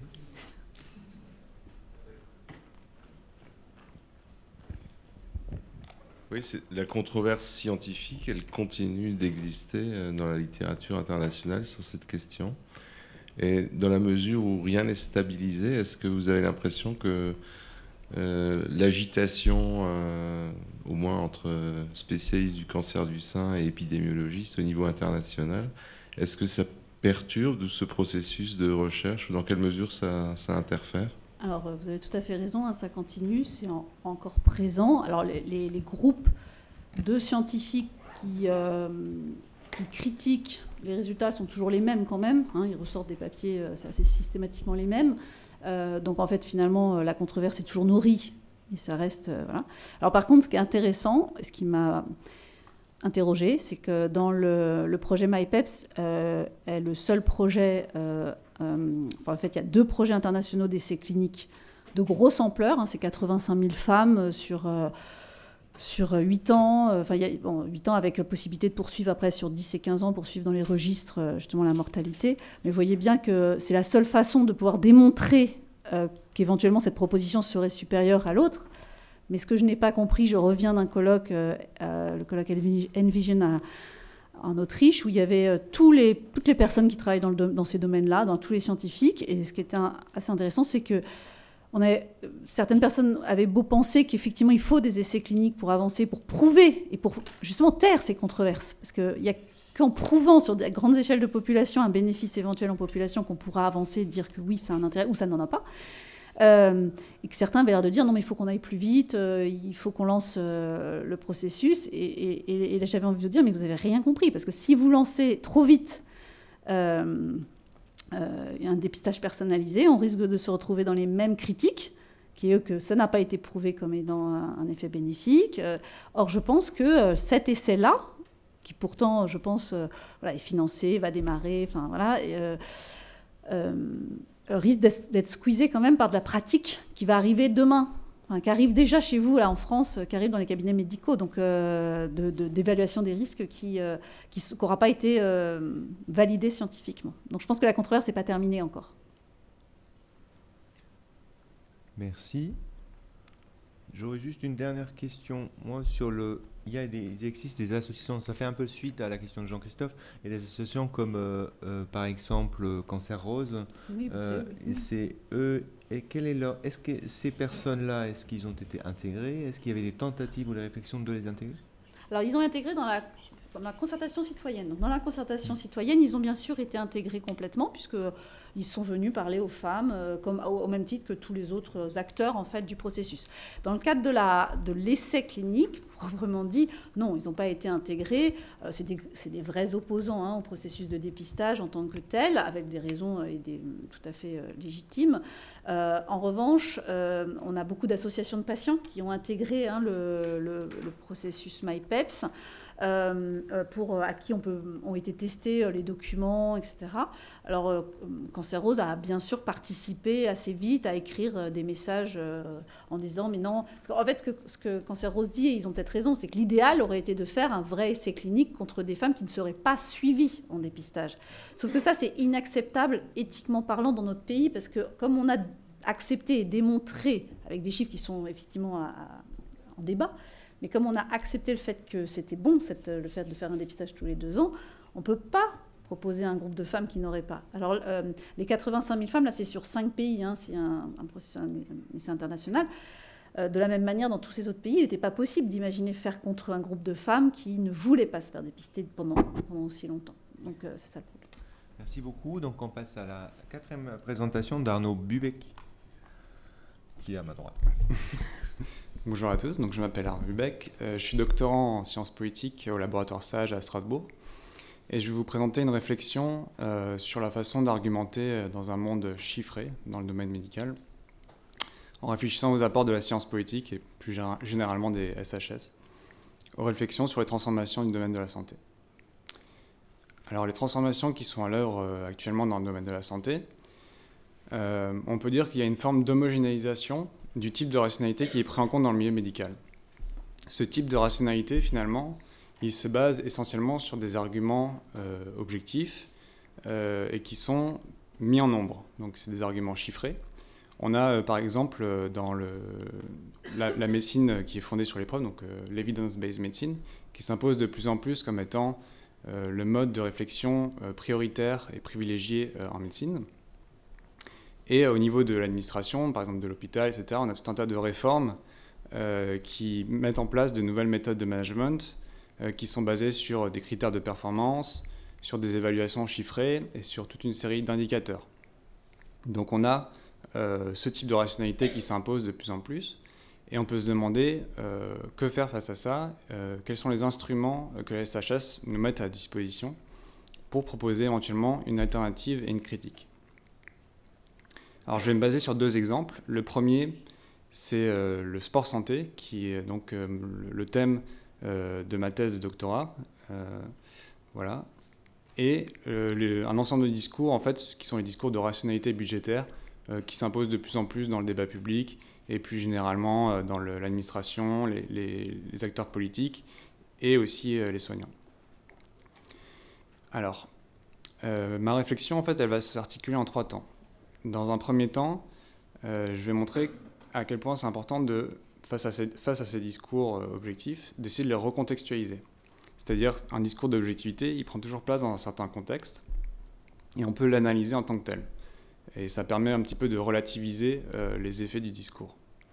Ensuite, on peut interroger les effets du discours. C'est-à-dire, n'importe quel discours d'objectivité, il a sa part de véracité propre, mais il produit également des effets qui sont imprévisibles en tant que tels, mais qui peuvent être analysés par des études de terrain.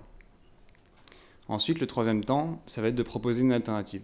Et ça, ce que je vais proposer comme discours alternatif, ça va être notamment basé sur le récit. Alors le premier temps, le temps de recontextualiser le discours. Donc ça consiste à interroger ce qui est présenté comme étant objectif et neutre, à base de toute une série d'arguments qui sont basés sur des chiffres, mais qui fonctionnent comme des boîtes noires. C'est-à-dire, en fait, tout ça, c'est comme des boîtes noires qu'on peut ouvrir et qu'on peut interroger. Et alors, si je prends un exemple, par exemple, si on s'intéresse à la gestion de l'État, qui est basée sur les nombres, et qu'on fait un peu de généalogie, on découvre, en fait, à travers, par exemple, les travaux de Alain de Rosière, que l'État, dans sa naissance même, fonctionne dans une gestion par les nombres. C'est-à-dire, si on prend par exemple le mot d'État, en anglais on dit state, en allemand on dit Staat, la racine c'est statistique. C'est-à-dire la naissance de l'État va de pair avec le fait de compter les possessions du royaume, notamment au XVIIe siècle. Et donc on voit que l'État, dans sa nature même, a l'habitude de gérer par les nombres. Donc c'est quelque chose qui remonte à assez loin quand même. Donc quand on a un discours d'objectivité, qui est basé sur une série d'arguments qui sont objectivables, chiffrables, et qui sont commensurables, c'est-à-dire qu'ils sont comparables entre eux, et on essaie d'atteindre une valeur similaire, on a un certain contexte. Ça s'inscrit toujours dans un contexte. Par exemple, les méthodes de management qui sont à l'œuvre à l'hôpital, qui sont donc le New Public Management, qui s'impose de plus en plus dans l'administration publique, il a une origine. Il s'inspire notamment des méthodes du privé, et plus précisément des méthodes, par exemple, de construction dans les usines automobiles, c'est-à-dire où on visait vraiment la performance et une visée de productivité maximum. Et on a appliqué ces méthodes, en fait, à l'espace du soin. Et donc, quand on s'interroge vraiment au contexte d'apparition de ce type de discours, on commence déjà un petit peu à relativiser les effets. Ensuite, tous ces arguments, ils relèvent d'opérations de traduction. Et chaque opération de traduction, il y a toujours une perte d'informations. C'est-à-dire, par exemple, si vous prenez comme argument chiffrable le temps passé avec chaque patient ou le nombre de patients que vous avez vus dans une journée, vous avez déjà choisi, vous avez déjà orienté votre discours. Et vous avez déjà mis de côté tout un tas d'autres éléments qui ne sont peut-être pas forcément chiffrables en tant que tels, ou alors vous avez perdu de l'information. Donc chaque opération de traduction est déjà une perte en soi. Donc finalement, ce contexte, ce que nous disent plusieurs auteurs, c'est que c'est celui du néolibéralisme, qui s'impose de plus en plus dans le domaine de la santé. Et comment ça se décline? Notamment, ça se décline par un rôle de l'État qui est accru par des méthodes de contrôle. Donc toutes ces méthodes d'évaluation, etc., c'est une façon de contrôler les individus. Dans le néolibéralisme, on pouvait s'attendre a priori à ce que l'État recule et laisse plus d'autonomie aux acteurs, mais en fait c'est le contraire qui se passe. L'État se recule effectivement en responsabilisant les individus, mais il revient par derrière en accroissant son contrôle et en imposant des normes et en vérifiant que les individus se soumettent bien à ces normes. Donc, comme j'ai dit, ce sont des méthodes qui sont issues du domaine privé. Donc là, je fais notamment référence aux travaux de Nicolas Bélorger, qui a retracé donc, ces méthodes de management qui étaient donc sur des visées de performance et de productivité. Et ce néolibéralisme, il fabrique de nouvelles subjectivités. C'est-à-dire, en fait, il fabrique des individus qui sont dans une forme d'individualisme consumériste, où leur santé est gérée comme une forme de capital qu'ils doivent investir, et où ils peuvent consommer toute une série de services qui sont mis à leur disposition. Et donc tout ça, finalement, va induire des effets qui sont inattendus et qu'on peut investiguer par les études de terrain. Alors ça, c'est le deuxième temps de l'analyse, c'est montrer les effets des discours. C'est-à-dire, si je reprends le discours de rationalité budgétaire, il repose sur une série d'arguments. Par exemple, le fait d'ouvrir la concurrence, le fait d'optimiser les coûts et les bénéfices, ou l'argument du trou de la Sécu. Donc ça, c'est des arguments, donc, comme j'ai dit, voilà, qui peuvent être interrogés en soi, qui peuvent être contextualisés, etc. Mais même si on les prend en tant que tels, ils possèdent une part de véracité intrinsèque. Mais ils vont avoir toute une série d'effets qui dépassent le simple cadre de ce qu'ils prévoient à la base. Par exemple, le fait d'ouvrir la concurrence, ça va induire un effet de compétition entre les acteurs, notamment sur un territoire, enfin c'est ce que j'analyse en tout cas sur le territoire de Strasbourg. Et cet effet de compétition, il va entraîner pour les acteurs, les acteurs vont dépenser énormément de ressources pour montrer qu'ils font des choses et pour les évaluations, et beaucoup moins de temps pour faire vraiment ces choses. Donc il y a une perte énorme quand même de moyens de ce niveau-là. Donc ça, c'est un effet qu'on peut observer sur le terrain. Ensuite, cette optimisation coût-bénéfice, elle peut induire un effet de stress pour les acteurs, notamment les acteurs professionnels. Le fait d'être tout le temps soumis à ce type d'évaluation, de processus où ils sont tout le temps évalués sur le temps qu'ils accordent à chaque patient, etc. Quand on fait des études sur le terrain, on se rend compte à quel point ça peut être compliqué d'être tout le temps soumis à ces effets. Alors qu'à la base, l'argument était recevable. Mais... Ensuite, l'argument de trou de la Sécu, ça va induire un effet de culpabilisation pour les patients. C'est-à-dire, si on dit qu'ils sont un poids pour la sécurité sociale, on induit déjà un effet où on se dit, voilà, faites attention à ce que vous consommez comme soins parce que ça coûte cher, etc. Donc les gens vont se dire, je vais pas faire trop de bruit, je veux pas coûter trop cher, etc. Et donc ils vont être réticents à consommer les services. Donc on voit que tous ces effets, finalement, ils dépassent vraiment le simple cadre de ce qui est prévu à la base. Et si on prend par exemple le discours du sport santé, alors il repose en fait sur toute une série d'arguments qui sont aussi très importants. Il y a toute une littérature scientifique là-dessus qui démontre les effets pour le cancer, pour le diabète, etc. Ça permettrait également de réduire le déficit de la sécurité sociale, puisque ça permettrait de consommer moins de médicaments, voilà. Et on a tout ce discours sur le sport-médicament, c'est-à-dire le sport, c'est le meilleur médicament, c'est vraiment celui qui fonctionne le mieux, qui guérit le plus de choses, etc. Encore une fois, tout ça, c'est vrai en soi, enfin, ça possède une part de véracité, mais tout ça, finalement, c'est une approche purement biomédicale, c'est-à-dire c'est une approche qui met de côté tous les aspects qui sont liés au rapport au corps, au rapport à la pudeur, par exemple, dans l'espace public, c'est-à-dire le fait de montrer son corps quand on fait du sport à d'autres personnes, le rapport au bien-être, aux sensations, etc. Donc on reste sur quelque chose de quand même purement biomédical. Ensuite, le discours du sport-médicament, ça induit un peu l'idée qu'il y a une facilité d'usage apparente, c'est-à-dire si c'est aussi facile qu'un médicament, il suffit de prendre la pilule et ça marche. Du coup, les patients qui n'arrivent pas à s'y mettre, pour tout un tas de raisons, pour des raisons sociales, pour des raisons économiques, c'est-à-dire ils n'ont pas les moyens, ils ne peuvent pas sortir de chez eux, etc. Ils se disent, si c'est aussi facile que ça, pourquoi moi j'y arrive pas? Donc on retrouve cet effet de culpabilisation. Donc les SHS, par leurs études de terrain, peuvent vraiment montrer tous ces effets. Alors le troisième temps que je vais proposer comme analyse, c'est de proposer un discours alternatif à tout ça.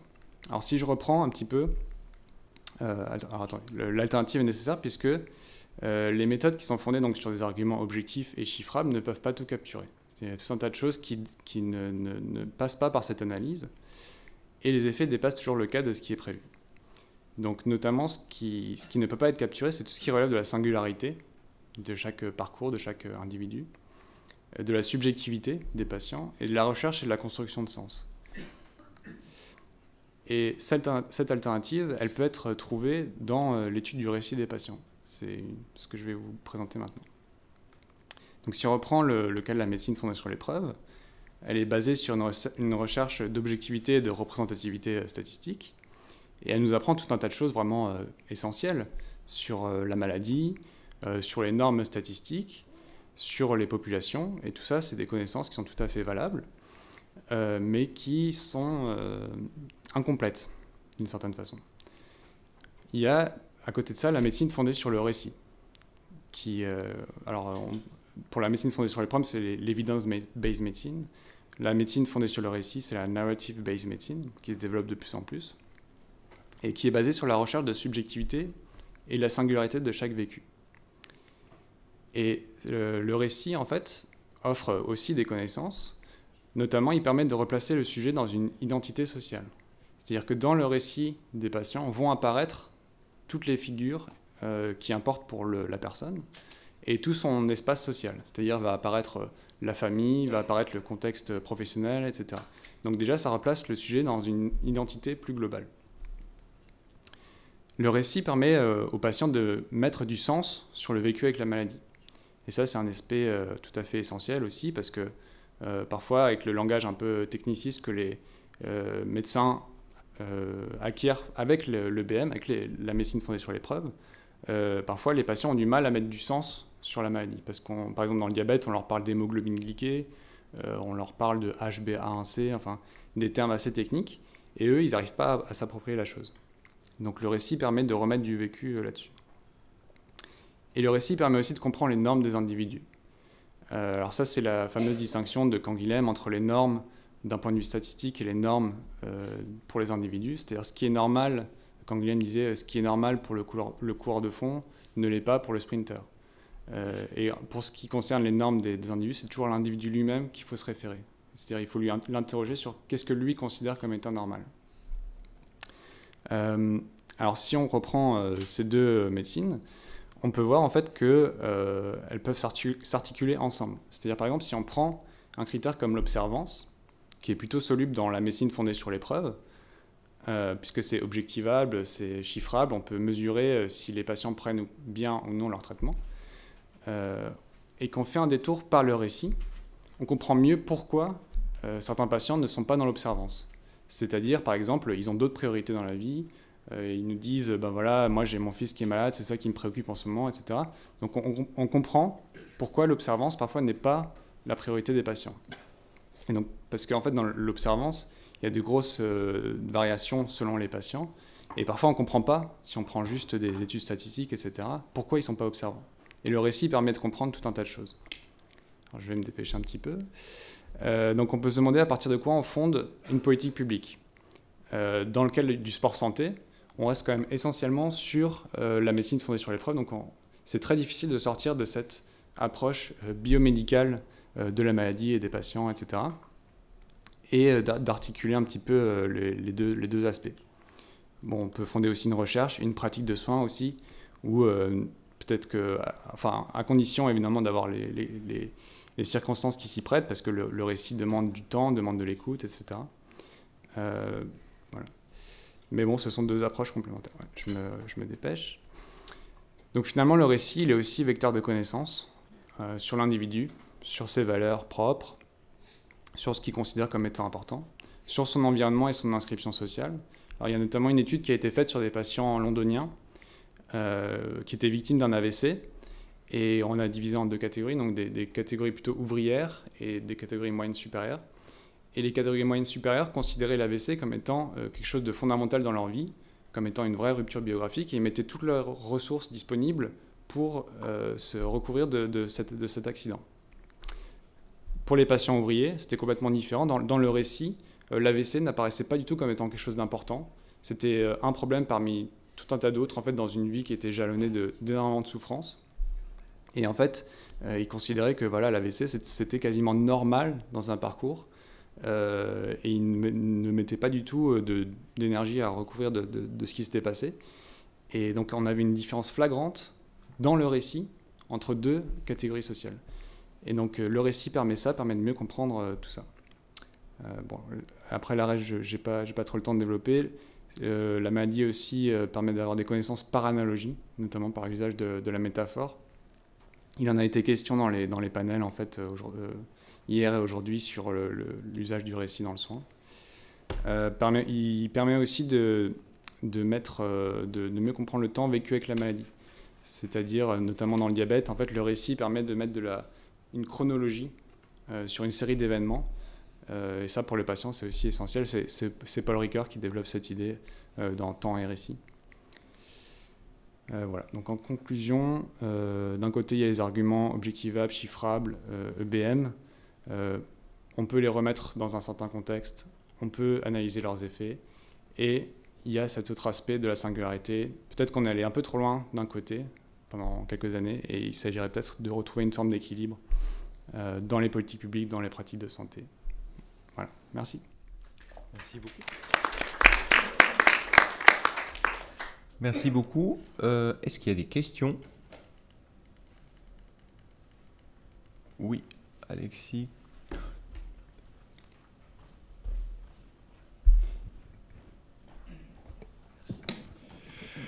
Je vais essayer d'être...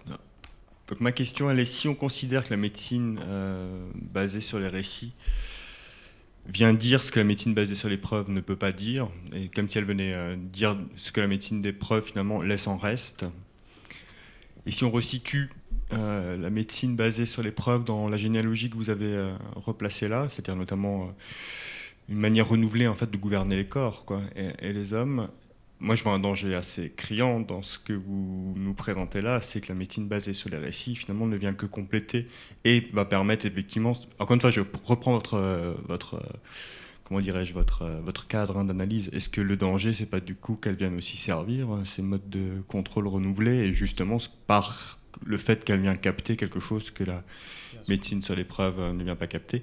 Et je dis ça, et je vais un tout petit peu plus loin, parce que du coup moi je me demande s'il faudrait pas... Moi ce qui m'a manqué dans votre présentation, c'est du récit, justement. On a beaucoup de cadres d'analyse, etc., mais on n'a pas de terrain, pour le dire assez rapidement, quoi. Et je me demande si on ramène du terrain là-dedans, ça ne vient pas compliquer un peu les dichotomies que vous avez posées. Et dernier élément, après j'arrête, moi je me demande si... Bon, pour vous le dire assez clairement, moi j'ai une petite dent contre la médecine basée sur les récits, parce que je pense qu'elle appauvrit très fortement ce qu'on entend par récit. Et ce qu'on entend par EBM, si on le prend au sérieux, on peut aussi le considérer comme un récit, mais un récit extrêmement puissant, qui a notamment comme puissance propre le fait de réussir à invisibiliser ses conditions de production et ses effets propres, etc. Donc peut-être qu'une manière de conjurer, et peut-être de politiser et de collectiviser davantage vos problèmes, serait de redistribuer ce qu'on entend par récit, donner plus de puissance à récit, et ne pas considérer que le récit vient simplement mettre en avant une forme de subjectivité ou de singularité du patient, mais au contraire des formes d'organisation collective, de gouvernement, enfin voilà, mais vraiment rentrer. Moi, ça me manquait de politique aussi, d'une certaine façon. Je ne sais pas si je suis clair sur la dernière partie, mais votre présentation, voilà. Ce que vous me dites sur le gouvernement des corps, etc., ça fait penser un petit peu à la critique de Foucault de la psychanalyse. C'est-à-dire, pour Foucault, la psychanalyse s'inscrivait aussi dans une continuité du mode de la confession, où on invitait les patients à dire la vérité sur eux-mêmes, et donc à dire la vérité sur ce qu'ils vivaient, etc.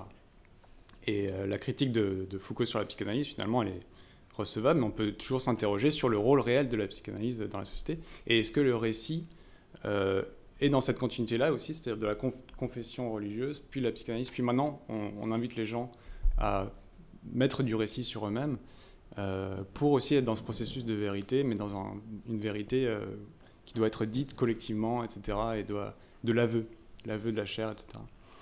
Donc on a cette interrogation qui est valable pour le récit et pour la psychanalyse. Après, le reste, je ne sais pas si c'est du ressort de... C'est un peu de la politique, en fait, finalement. C'est une opinion politique, en fait, peut-être. C'est-à-dire, est-ce qu'on tombe dans un cas ou dans l'autre ? Ça, c'est pas trop à moi de le dire, en fait. Si on part du principe que le BM et que le système médical, finalement, il a quand même son efficacité et qu'il est quand même important en tant que tel et qu'il doit être complété, si on part de ce postulat-là, le récit est important. si on considère qu'il faut tout remettre en cause, effectivement, le récit apparaît comme quelque chose de complètement antinomique et comme une arme quand même à opposer frontalement. Mais ça, c'est plus un choix individuel, j'ai l'impression. Donc, je ne sais pas si je réponds bien à la question, mais il me semble que c'est une question, en tout cas, qui restera toujours en suspens. Quel est le rôle du récit? Moi, je pense que si on prend comme postulat le fait que le soin à l'hôpital, dans la médecine, etc., est quand même important, et voilà, on peut dire que le récit le complète bien et rapporte de l'humain là où il a été un peu enlevé. Mais bon. Une dernière question courte avec une dernière réponse courte.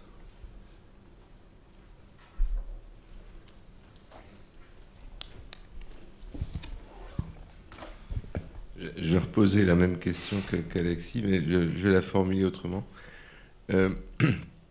J'ai vu avec toujours un petit mouvement de recul qui tempérait toujours mon enthousiasme, tout ce qui s'est dit sur l'approche globale du patient, la prise en charge globale, l'approche biopsychosociale, et aujourd'hui la médecine centrée sur le patient.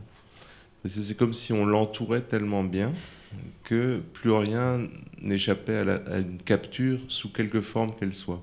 Et c'est peut-être ça, peut-être une partie de ce que voulait signaler comme risque Alexis Zimmer, c'est-à-dire que, oui, mais alors si on capture trop bien, avec les récits notamment, l'usage qu'on en fait, on aura peut-être des politiques de contrôle encore mieux menées. Et il y a peut-être un pont à faire là avec la délégation. Vous avez parlé de la délégation du contrôle aux individus. Et le gouvernement, après, par les traces, les objets connectés, finalement, ce sont des récits qui sont produits par nos objets. Et ouais. Enfin bon, voilà. Mais peut-être, par exemple, quand je parlais de l'observance, et par le récit, on comprend pourquoi certains patients ne sont pas observants. C'est que par le récit, on comprend parfois qu'il faut leur foutre la paix, entre guillemets. C'est-à-dire, moi, je ne peux pas m'occuper de tout ça, en ce moment, j'ai d'autres priorités, etc. Et ça permet peut-être aussi aux professionnels de santé de comprendre qu'à ce moment-là, il doit arrêter d'être dans la gouvernementalité, d'être dans la logique de performance, d'aller mieux sur des critères, des normes biomédicales, etc. Et de laisser d'autres choses exister, notamment la construction de sens. Et peut-être qu'on reviendra à l'observance plus tard, mais je ne pense pas que le professionnel de santé il doit vraiment abandonner l'observance. Il doit juste comprendre que dans l'état où le patient est, l'observance n'est pas son sujet et il a autre chose. Et justement, peut-être que le récit, il y a toujours ce risque, effectivement, de rentrer toujours plus loin dans le contrôle, dans la logique de respecter les normes et tout. Mais pour moi, le récit, après, c'est un usage, mais il peut servir aussi à foutre la paix, entre guillemets, aux patients. Merci Arnaud. Je remercie tous les participants et participantes au panel et toutes les personnes ayant assisté et participé à la discussion. Donc on termine ici. Merci beaucoup à vous tous.